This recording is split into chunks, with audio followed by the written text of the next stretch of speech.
Matagumpay nang naitaboy ang namataang Chinese research vessel sa Philippine Exclusive Economic Zone o EEZ ayon sa Philippine Coast Guard. Noong May 1 pa namataang pumasok sa EEZ ng bansa ang research vessel malapit sa Burgos, Ilocos Norte. At para ma-monitor, dineploy ng Philippine Coast Guard o PCG ang BRP Teresa Magbanwa at isang aircraft. Ni-radio challenge na rin nila ang namataang Chinese vessel. Sa gitna ng operasyon ay namataan din ng PCG ang isang submersible vessel patungo sa Chinese vessel. Kabilang din dyan ang isang rigid hull inflatable boat. Naku, na-trap sa ref ng isang tindahan ang isang 3 taong gulang na lalaki sa Rizal Province. Sa kuha ng CCTV, makikitang naglilinis ang tindahan ng lolo ng bata. Kabilang sa nililinis ang ref na inalis sa pagkakasaksak para naman ma-defrost. Nasa likod ng lolo naman ang bata. Pero nang umalis ang lolo, lumapit na ang bata sa ref. Pumasok at saka isinara ang pinto ng ref. Lang sandali ring hinanap ng lolo't lola ang bata hanggang sa may marinig na iyak mula sa ref. Nang buksan doon nila, nakita ang apong umiiyak. Maayos naman ang lagay ng bata at naglaro agad pagkatapos, ipinost ang video ng kanyang pamilya para magsilbi rin nilang aral sa iba. Eksklusibong nakapanayam ng GMA Integrated News sa naghain ng reklamong physical injuries at grave threats laban kay Congressman Paulo Duterte. Kinumpirma rin niyang ang kumakalat na video sa online, ang mismong insidenteng nasa kanyang reklamo. Narito ang aking pagtutok. Sa kuha ng CCTV na kumakalat sa social media, makikita ang isang lalaking nakapolo shirt na dinuduro ang isang lalaking nakasombrero. Ang lalaking nakapolo, itinaas pa ang kamay ng may hawak na kutsilyo. Eksklusibong nakausap ng GMA Integrated News ang lalaking nakasombrero sa video na si Criston John Patria Sean. Ayon sa kanya, si Davao City 1st District Representative Paulo Pulong Duterte ang nasa video. Sinampahan niya ito ng mga reklamong physical injuries at grave threats. Sa kumakalat na video, ilang beses hinedbat si Sean. Sinuntok din ito sa tagiliran habang may hawak na kutsilyo ang nanununtok. Ang video isinumite ni Sean sa Department of Justice pero hindi raw siya ang nagpapakalat ng video sa social media. Nasa kustodiya ngayon ng PNP si Sean. Dami yung nag-ano sa akin sa Facebook. Gusto ko lang i-clear na yung video, hindi yun siya planted or AI. Aminadong bugaw si Sean na taga Davao City rin. February 22, kinontak daw siya ng isang regular na kliyente na kaibigan umano ni Congressman Duterte. Sabi niya, chat yun siya, boss. Sabi niya, Sean, dala ka ng babae. Yung mga okay, tapos hindi maarte kasi pupunta si boss. Gabi noong February 22, dinala daw niya ang 5 babae sa bahay ng kaibigan ni Duterte. Doon daw niya nakita ang kongresista. Lumipat sila kasama ang mga babae sa isang bar pasado 1:00 ng madaling araw ng February 23. Sabi ni Sean, nag-iba ang timpla ni Duterte nang malamang hindi lahat ng kanyang mga kasama ay nabigyan ng babae. Mas nainis-an niya ang kongresista nang nagka-issue sa bayad. Dito raw siya kinumpronta ni Duterte. Ano man, Sean, pinapirahan mo ba ako? Yun, then, yun, paulit-ulit lang niya sinasabi yun. Isang saksak niya, naanuhan ko, yung tawag nga yun, boss, yung then nag-attempt na naman siya ng isa, then tumakbo na may CCTV sa taas. Kaya yun, pina-off niya. Kaya yung clip na yun, medyo short lang. Kasi putol na yung video pinakat niya. Natagalan daw si Sean na lumutang dahil kumakalap siya ng ebidensya at natiyempo lang na malapit na ang eleksyon. Yung kalaban ko kasi medyo mahirap kaya pinag-isipan ko talaga na mabuti. Wala nakikipag-usap sa'yo na kasuhan mo? Wala. Idadrop ko yung kaso mong child trafficking? Wala. Medyo na-trauma ba din, stress, nagalo-halo na talaga ba. Walang Kusa, nagtutulak sa'yo? wala naman po. Ikaw lang ito? Ako lang po to. Sinusubukan naming kunan ng pahayag si Congressman Duterte.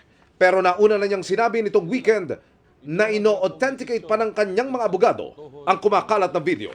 Para sa GMA Integrated News, Emil Sumangil, nakatutok 24 oras. Imbes na sisihin ng Pangulo, hinimok ng Malacanang si Vice President Sara Duterte na sagutin ng kanilang pamilya ang reklamong pananakit na inihain kay Davao City 1st District Representative Paulo Pulong Duterte. Kung inamin naman po ni Congressman Pulong Duterte, ayon sa kanyang pag-interview, hindi niya tinanggi ang video. Papaano ipapahid ng Vice Presidente ang ginawang ito ng kanyang kapatid sa Pangulo at sa administrasyon? Hindi ba dapat sagutin na lamang nila kung ano ang complaint? Tugon po yan ng palasyo sa pahayag ng bise na pamumulitika at paninira ng administrasyon ang reklamo sa kapatid. Sabi ni Palace Press Officer Claire Castro, inamin na nga mismo ni Congressman Duterte sa isang interview ang insidente. Naharap ito sa mga reklamong physical injuries at grave threat na inihain ng negosyanteng si Cristone John Patria sa Department of Justice. Ready for action na muli si Lolong Ruru Madrid. Ngayong halos naka-recover na siya mula sa tinamong injury. At may special announcement din si Ruru sa naging role naman niya sa Encantadia na si Ibrahim. Makichika kay Aubrey Carampel. Almost fully recovered na si Kapuso Prime action hero Ruru Madrid matapos magkaroon ng hamstring injury noong isang buwan. Handa na nga raw siyang sumabak muli sa mas maaaksyong eksena sa Lolong Pangil ng Maynila. Ever since then talagang pinahinga ko siya at saka nakapag-rehab na rin ako almost every day. May mga few exercises akong ginagawa para mas mapabilis yung paggaling. Pero kahit na may injury, hindi naman daw tumigil si Ruru sa training. Sa kanyang social media, ipinakita ni Ruru ang behind the scenes kung paano ginagawa ang mga eksena kahit na siya ay naka-wheelchair sa taping. Inuunti-unti namin hanggat sa nakakatayo na ako. So may mga konting galaw na pero bumabaril pa din. Tulong-tulong kami dito mula po sa stunt department to our directorial team. Lahat actually, the crew, everybody nagtutulungan para hindi po mahinto yung action. Hindi raw talaga maiwasan minsan na magkaroon ng injury sa mga eksena, kaya importante raw na mas maging maingat. Natututo ako syempre na mas maging maingat, hindi lang para sa akin, pati na rin po sa mga kasamahan ko dito sa programang to. Asahan daw na mas action-packed ang mapapanood sa Lolong Pangil ng Maynila dahil mas delikado at matinding laban ang haharapin ni Lolong ngayong natunto na sila ni Ivan, played by Martin Del Rosario. Bukod sa Lolong, kinumpirma rin ni Ruru na may special appearance siya sa Encantadia Chronicles Sangre na pinagbibidahan ng kanyang girlfriend na si Bianca Umali. Sa 2016 version, ginampanan ni Ruru ang role ni Ibarro o Ibrahim, ang hari ng Sapiro. I'm very grateful to be part of this project. Nakaka-excite actually na muli pong masilayan ang mundo ng Encantadia at hindi lang yun, masilayan po ang napakagandang bagong sangre na si Bianca. Sobrang proud ako kasi 2 taon po niya itong pinaghirapan. Aubrey Carampel, updated sa Showbiz Happenings. Dinoble sa 10 milyong piso ang pabuya para sa mga kapagturo sa isa sa pangunahing suspect sa pagdukot at pagpatay sa negosyanteng si Anson Tan at kanyang driver. Ayon sa Philippine National Police, itinaas ang reward money para sa mabilis na ika-aaresto ng Chinese na si Wenli Gong o mas kilala bilang si alias Kelly Tan Lim. Ayon sa PNP, si alias Kelly ang nanguna sa paglipat ng ransom money na ibinayad ng pamilya. Nag-issue na rin ang PNP ng Interpol Red Notice laban sa kanya. Sa isa namang pahayag, sinabi ni Elizabeth Tan, asawa ni Anson Tan, na hindi nila idinadawit sa krimen ang kanyang stepson na si Alvin Ke. Pero naniniwala silang dapat pa rin daw itong magsumite ng counter affidavit at kanyang mga testigo. Ito raw ay upang maipaliwanag ni Alvin Ke ang kanyang panig.